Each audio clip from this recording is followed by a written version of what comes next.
Hey, I've got a cooking video this time. We're gonna make tacos al carbone. Anyway, welcome to My New HR.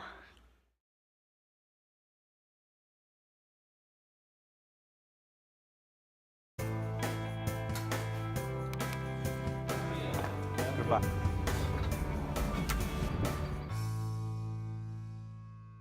As I was heading out the door, I also found another little note from my new manager. I thought, oh, well, this is good. Fits the bill.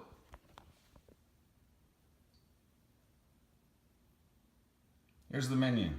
Carbone, which is a chopped steak cooked in a taco seasoning. She's making the homemade salsa. That's awesome. She makes good guacamole too. Rice and black beans. She's going to stop at the store, let her know what else we need. So, there we go. Did you get my voicemail? What voicemail? I called you. You called? No. Well, it came across in a text. It wasn't like a voicemail. I have a real voicemail. I called you. I know, but I don't get those. They come across in my phone as text. They come through as text if I don't pick them up immediately. So anyway, that's that. I did get it, but it was undiscernible because it comes through voice to text from a machine. Well, can we fix that? I don't know if I can fix that, but I'll do my best to. All right, well, I mentioned tacos al carbone, and this is my new boss. So she has asked for tacos al carbone tonight. She's working on the rice. I'm getting ready to cut the venison. This is venison that I butchered myself. So it's something that we do, just to eat healthy and clean, and it is the best tasting venison you will ever have because of the care and concern that I put into it when I butcher. All right, so here I have a muscle out of the rump and a piece of backstrap. Here's rump roast, very cleaned up backstrap. These are beautiful pieces of meat. What we do for tacos al carbone is to cube this up. So I cut slices, and probably 3/8 of an inch slices in the meat. And then come back and slice them down the middle again. Slice it down the middle like that. So I create a long strip of meat. So you get a long strip. So you can see how beautiful this meat is. I mean, it's just perfect, gorgeous meat. So you just cube these like yay, cut across. Somebody's been cutting in a skillet with my sharp fillet knife, so the tip of it is dull. Won't say who that somebody is. So that's what you do. Throw all this into a skillet and saute it until it's just done. So as soon as we get through that whole process, we'll do the next step. All right, so we've got all our meat cubed up, and skillet is heated. Did that timer go off and you cut off? I didn't turn anything off. I didn't turn anything off. So anyway, I'm going to add some virgin olive oil to it.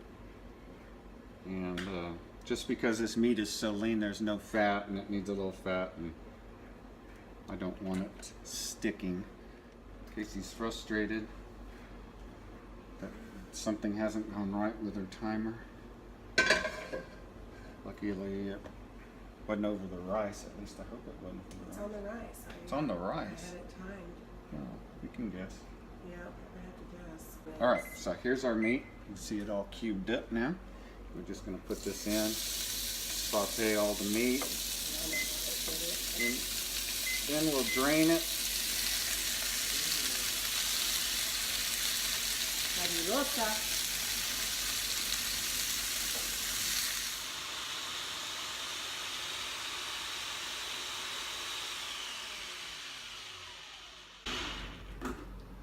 That's it. Casey's made the salsa.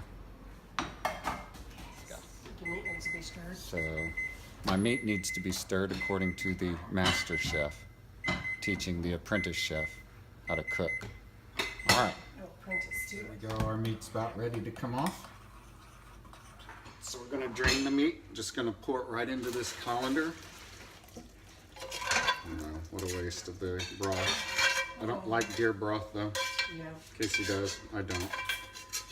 It does have a slightly gamey taste. So if I'm gonna do broth, venison broth, I'll usually dump the venison broth, as crazy as that sounds, and then just use store-bought beef bouillon, or yeah, and just use that instead.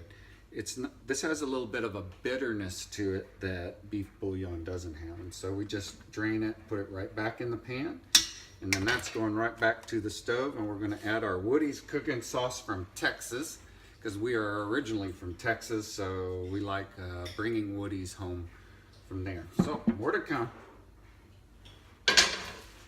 Right, so I've added some of the Woody's. That's you kind of got to just judge how much to put in there. And again, this is Woody's cooking sauce. I don't know if you can get this anywhere outside of Texas, but that's where we got it. It's probably not even made in Texas. Get a rope. What was that commercial way back then? Produced by Woody's Food, Reno, Nevada. Woody's Foods Limited, Reno, Nevada, 89523. Made in the USA, but in Reno. So anyway, you can buy it in Texas. It's really good. So this is about the right amount of sauce, just so you get a good coating on all of the little pieces of meat. So I've got some smoked paprika. I like that a lot. I'm gonna make real guacamole. And Casey's making real guacamole. So there we go. I was probably blocking the view with this. And they're perfect. The guacamole is going to be perfect because the avocados are perfect. McCormick, I'm not being endorsed by McCormick either. Red pepper, it's cayenne pepper. Again, this doesn't take much, so. But I like a big kick. As I look around to see what else I can throw, almost always to these kinds of meals, this is a little Mexican-y. Casey says cumin, balsamic vinegar. I do add that. It's just got a really nice flavor to it. Again, I'm probably putting 2 tablespoons in here, roughly, maybe 3. Just a little bit, because the sauce already has some of this stuff in it. If I was making it from scratch, in which I can make this whole sauce from scratch. Yes, he can. I use a lot of different ingredients, so I'm not even going to start. I'm not joking. I hate onions. I hate the smell of onions. It's just a repulsive smell to me. So she loves them.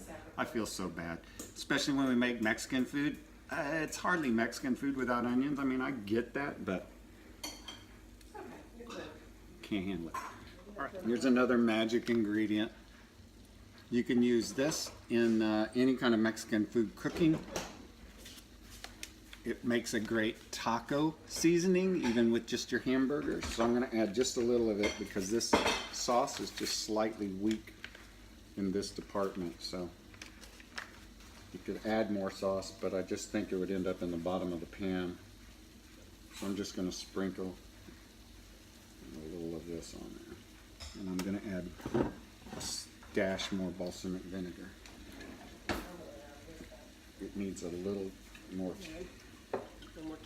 kick in terms of flavoring. Stir that in. The sauce is also cooking down, so we're kind of doing a reduction on that sauce, which makes it thicker and sticks to the meat better. So that's got a nice thick coating. It's like the dog food that comes in a gravy, you know, the chunky dog food in a gravy. That's what you're looking for. Oh yeah, that just did it. Taste that. What do you think, Casey?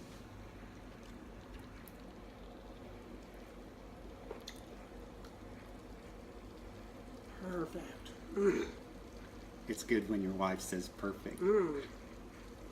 All right, back in a little bit. Here we go. We got it all laid out. We got chips, guacamole, salsa, homemade salsa, homemade guacamole. Oh, some canned beans with a little bit of extra. Some from scratch queso, some jasmine rice. The tacos all got a bone, all in a taco shell the way you want it. Could add lettuce or tomatoes or any other thing that you might want in there. Oh, we have some shiz as well. The guac. lock. Thank you for joining, and welcome to My New HR. So good.